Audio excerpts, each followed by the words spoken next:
삼손 이야기 다들 잘 아시죠? 그런데 그 전설 뒤에 숨겨진 진짜 이야기는 과연 무엇일까요? 오늘 그걸 한번 제대로 파헤쳐 보겠습니다. 삼손의 힘은 긴 머리카락에서 나온다. 우리 다 그렇게 알고 있잖아요. 근데 이게 사실은 훨씬 더 복잡하고 흥미로운 이야기라는 거 알고 계셨나요? 자, 그래서 오늘 이 질문의 답을 찾아가기 위해서요. 먼저 우리가 아는 신화 속 삼손을 한번 보고 그가 살았던 시대는 어땠는지, 그리고 진짜 힘의 근원은 뭐였는지 파헤쳐 볼 겁니다. 그러고 나서 그의 치명적인 약점은 뭐였는지, 마지막으로 이 비극적인 영웅이 어떻게 최후의 승리를 거두는지까지 쭉 따라가 보겠습니다. 자, 그럼 첫 번째로 우리가 어릴 때부터 귀에 못이 박히도록 들었던 그 삼손. 뭐랄까, 성경에 나오는 최고의 슈퍼히어로 같은 이미지잖아요. 거기서부터 한번 시작해보죠. 진짜 어마어마하죠. 맨손으로 사자를 찢어버리고 나귀 턱뼈, 그러니까 뼈다귀 하나 들고 1000명을 상대했다니. 이런 이야기들 때문에 삼손은 이스라엘 사람들한테는 전설적인 영웅이 되고 적이었던 블레셋 사람들한테는 그야말로 공포의 대상이 된 거죠. 근데 삼손이라는 한 사람만 봐서는 이 이야기의 진짜 의미를 알 수가 없어요. 그가 왜 나타나야만 했는지 그 시대적 배경을 먼저 들여다봐야 합니다. 당시의 이스라엘은요, 정말 최악의 상황이었습니다. 철기 문명을 가진 훨씬 강대국이었던 블레셋한테 무려 40년 동안이나 지배를 받고 있었거든요. 이건 이스라엘 역사상 가장 길었던 압제 기간이었어요. 40년, 상상이 가시나요? 원래 이스라엘의 역사를 보면요, 잘못해서 벌 받고 힘들면 하나님한테 살려달라고 부르짖고 그럼 하나님이 구원자를 보내주는 이런 패턴이 계속 반복됐거든요. 그런데 삼손 시대에는 이 패턴이 그냥 뚝 끊겨버린 거예요. 사람들이 너무 지치고 영적으로 무감각해져서 도와달라는 기도조차 하지 않는 그런 상태가 된 거죠. 이걸 영적 불임 상태라고 표현할 수 있을 것 같아요. 희망도 믿음도 새로운 지도자도 낳을 수 없는 척박한 땅처럼 되어버린 거죠. 재미있는 건 삼손의 부모님도 실제로 아이를 낳지 못하고 있었거든요. 이게 바로 당시 이스라엘 민족 전체의 상태를 상징적으로 보여주는 겁니다. 그래서 삼손의 탄생은요, 사람들이 아무것도 안 하고 있을 때 신이 직접 개입한 사건이었던 거예요.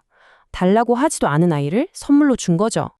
자, 그럼 이런 의문이 들죠. 나라는 완전히 영적으로 무너졌는데 대체 삼손의 그 엄청난 힘은 어디서 나온 걸까요? 이제 드디어 마법의 머리카락 신화의 핵심으로 들어가 보겠습니다. 삼손은 태어날 때부터 나실린이라는 특별한 신분으로 정해졌어요. 이건 뭐 잠깐 동안 하는 그런 게 아니라 평생을 하나님께 바쳐진 사람이라는 그의 정체성이자 소명이었던 거죠. 나실인에게는 3가지 중요한 약속이 있었어요.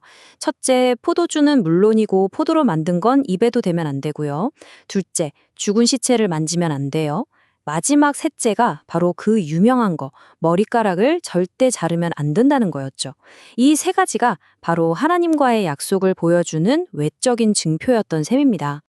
그런데 문제가 뭐냐면 삼손이 이 중요한 약속들을 정말 아무렇지 않게 어겼다는 거예요.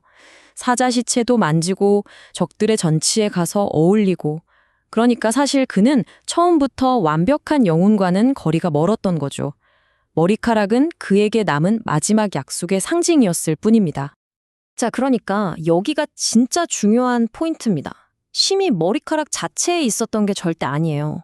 머리카락은 그냥 상징이었을 뿐입니다. 그가 머리카락을 잘리면서 마지막 상징을 배신했을 때 그건 하나님과의 언약을 완전히 깨버린 게 된 거고요. 바로 그 순간 진짜 힘의 원천이었던 하나님의 영이 그를 떠나버린 겁니다. 머리카락이 아니라 언약이 중요했던 거죠. 이걸 보면 삼손의 진짜 적이 누군지 알 수 있죠. 블레셋? 들릴라? 아니에요. 삼손을 무너뜨린 건 바로 자기 자신, 그 내면의 약점이었습니다. 삼손의 치명적인 약점은 바로 눈에 있었어요. 그는 하나님의 뜻이 아니라 항상 자기 눈에 좋아 보이는 걸 쫓았거든요. 개인적인 욕망, 자존심, 복수심, 이런 것들이 그의 행동을 이끌었죠. 그래서 나중에 그가 두 눈을 뽑히게 되는 게 정말 엄청난 상징성을 갖는 겁니다. 이름에서도 이런 상징이 드러나요. 삼손의 이름은 작은 태양이라는 뜻이거든요. 어두운 시대에 빛이 되라는 의미였겠죠. 그런데 그가 빠졌던 여인, 들릴라의 이름은 히브리어로 밤을 뜻하는 단어랑 발음이 비슷해요. 결국 태양이 밤에게 삼켜지는 그의 소명과 약점 사이의 싸움을 상징적으로 보여주는 거죠. 들릴라가 왜 그랬는지는 사실 명확해요. 그녀가 제안받은 돈이 은 5,500개였는데 이게 어느 정도냐면요. 당시 보통 노동자가 수백 년을 꼬박 일해야 벌 수 있는 어마어마한 돈이었습니다. 오늘날 가치로 따지면 수십억 원은 좋게 될 거예요. 인생을 바꾸고도 남을 돈이었죠. 모든 걸 잃고 나서 그가 마지막으로 하는 기도를 들어보면요. 참 끝까지 개인적입니다. 우리 민족을 위해 복수하게 해주세요가 아니라 내 두 눈을 뺀 저들에게 원수를 갚게 해주세요라고 하거든요. 그의 싸움이 얼마나 개인적인 차원에 머물러 있었는지를 보여주는 대목이죠. 하지만 바로 이 개인적인 비극이 역설적으로 가장 장엄한 결말을 만들어냅니다.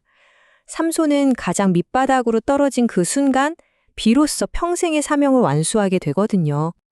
두 눈이 뽑히고 노예가 돼서 맷돌을 돌리던 삼손의 머리카락이 다시 자라기 시작합니다.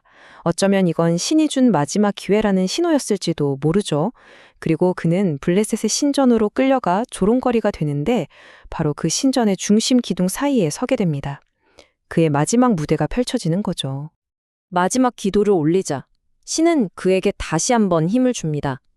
삼손이 기둥을 힘껏 밀자 거대한 신전이 무너져 내리죠. 놀라운 건 그가 평생에 걸쳐 싸우면서 죽인 적들보다 이 죽음의 순간 단 한 번의 행동으로 훨씬 더 많은 적, 블레셋의 모든 지도부를 한꺼번에 쓸어버렸다는 겁니다. 자, 이걸 보면 이런 질문을 던지게 됩니다. 삼손은 결국 자기 욕심대로 살다가 실패한 지도자였을까요? 아니면 신은 이렇게 결점 많고 불완전한 한 사람을 통해서도 자신의 거대한 계획을 완벽하게 이룰 수 있다는 걸 보여주는 걸까요? 여러분은 어떻게 생각하시나요?